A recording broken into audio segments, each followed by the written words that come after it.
Okay, so welcome everyone to a little bit of a talk about my championship white Honda FN2, which I bought about, I don't know, 6 months ago or something. Bought it for a bargain price. Might talk about that a little bit later on. So I thought I'd just show you around it, show you my progress so far. This has turned out to be a bit more of a project than I thought it would, as is often the case with these older cars. But I've had many of these FN2s before. This just came up at the right price and I thought I would give it a bit of a go. It turned out to be mechanically great. It had had a fortune spent on it, new lower arms, new brakes, new cam chain, all sorts of bits and bobs. So it's been much loved, but I think the guy got a bit scared when he looked underneath it, or maybe he had an advisory, or a bit of advice I should say, from someone doing some work on it about the amount of corrosion underneath, and so I picked it up for a bargain price. I think the guy was just glad to offload it really. So got it in my new double garage. We've recently moved house, so I now have the facilities to do things like this inside in a bit of warm rather than outside on the drive, which is proper luxury, so I'm making the most of that. So I thought, as this has got a bit more interesting than I thought it would, I thought it'd be good to catalogue this and maybe record it for my own reference or for YouTube maybe, just to share it with some of you guys. So if I just show you around what we've done. So first of all, took the side skirts off and found what I thought was just a little bit of rust just bubbling just here was actually quite a lot more than that, as you can see. So I've cut out quite a lot there. Also, I realised before I bought it that it had patches put in the front of the rear wheel arches. So I thought I would have a little look around and have a bit of a prod. And before you know it, you've got quite a lot of, well, quite scary looking holes all the way around this. So yeah, quite a lot more involved than I thought it would be. It had a new rear beam fitted, which I've taken off and is stored over here, and that looks in very, very good condition. It's just missing the backing plates on the discs, but I've bought some new ones of those that I will fit at some point, so that's another job to take that apart. So this has, and this is a bit of a warning to everyone really buying one of these FN2 second hand, is they are going to be quite rotten. I mean, this is a 2010, this is a championship white. And this is a 2010, you know, there's ones much older than this. So once you start prodding and poking and scraping around, you find quite scary holes like this one, which is right next to where the rear beam suspension is held on, and holes there. I mean, this is all ridiculously thin. You can just hear how thick, or how lack of thickness this is. So this here is nice and solid.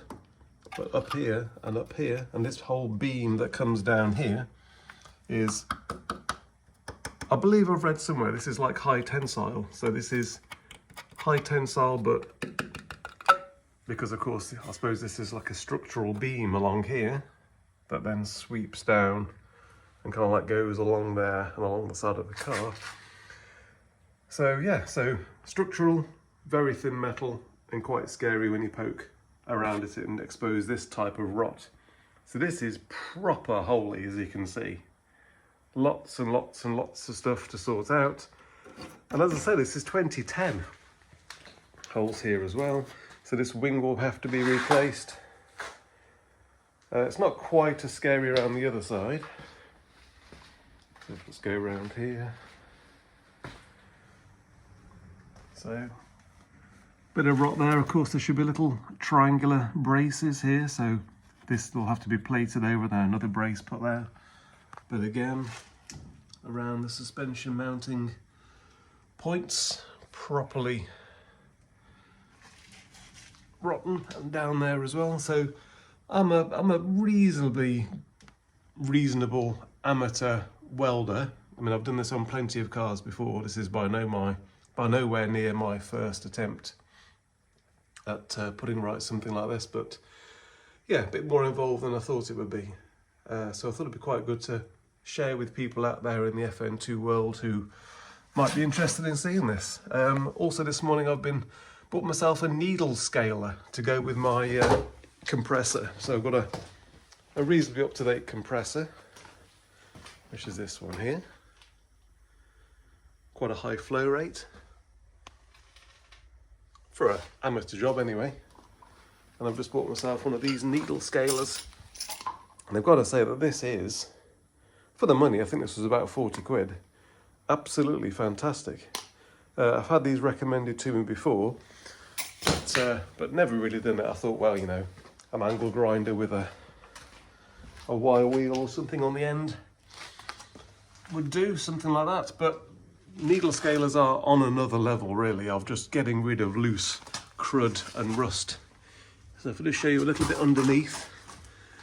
So as you can see, this has got an aftermarket exhaust on. It is a power flow one apparently, but I don't particularly reckon much to it, to be honest. So we'll see if that stays or not. But this is underneath, so I think it has had a flick over of some sort of underseal type stuff. I think to hide the rust more than actually treat it, but you just, I don't know, just flick over this with the needle scaler. It just absolutely falls off. You can see the amount of stuff that's come off on the floor down here. And I have, you know, got dustpan and brushfuls of stuff that's come off beforehand. So this is kind of like what you're getting into when you get hold of one of these FN2s. So of course I've taken the under trays off this as well. But this is all going to need quite a lot of welding, quite a lot of plating, quite a lot of patience, a lot of time. So if you are thinking about buying an FN2, go ahead and buy them. They're amazing cars to drive. And you know, they're nice bulletproof, rev-happy engines, but be under no illusions at all. Whatever you're paying for one of these, make sure you take into account that it will be rotten. There will be quite advanced rust. It just depends how dare or how much poking around you really want to do. I suppose on the upside of it, I mean, we've got holes on this side as well. On the upside, the sills do look pretty good. I mean, I've been all the way along the inside and out of these and poked away around as I did when I had my EP3. On the EP3, the sills just fell apart completely and needed replacing front to back on both sides, which took a long time. These, I mean, I've needle scaled off some of the underseal off here, and it looks like, you know, even shiny, factory fresh kind of primer. And it doesn't look like it's been redone or anything. I think that's just what exists under this very thick, but genuine looking kind of factory seam sealer on the inside of here as well. It does seem nice, obviously not pretty, but nice and firm and original. Plenty of work to do everywhere, of course, but salvageable, just with a lot of time in the garage with my needle scaler, getting it all sorted out. So there you go. So that's like an 8-minute introduction to the project that's ahead, but it should be pretty amazing once it's done. As I say, it's a great car. It has got a few miles on it. I can't remember quite how many. It's about 130,000, I think, something like that. It could be higher. I don't know, I'm now thinking it's more like 150. It's been a while since I've actually had the battery connected to this thing and had it started up. But plenty of work to do. I have got another car as well outside, which is a red one, which I bought for £1,800, which might be for parts or might be, I don't know, a doer-upper and maybe sell. The engine in this is great, drives really well. Foggy headlamps, but I have managed to pick up a nice new clear set, which I'll put on. Yeah, so I'm looking forward to getting this done. A lot of other bits and bobs, which I'll probably go into with you in due course.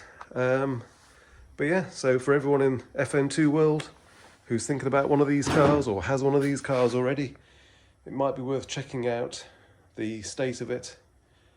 Just be careful where you do start poking around, because, you know, if this is a 2010 model, which is one of the more modern ones, then, you know, some of the 2007 models I think will be far more advanced than this. So yeah, bit of a heads up, and I'll keep you updated with other bits and bobs. Okay guys, see you soon.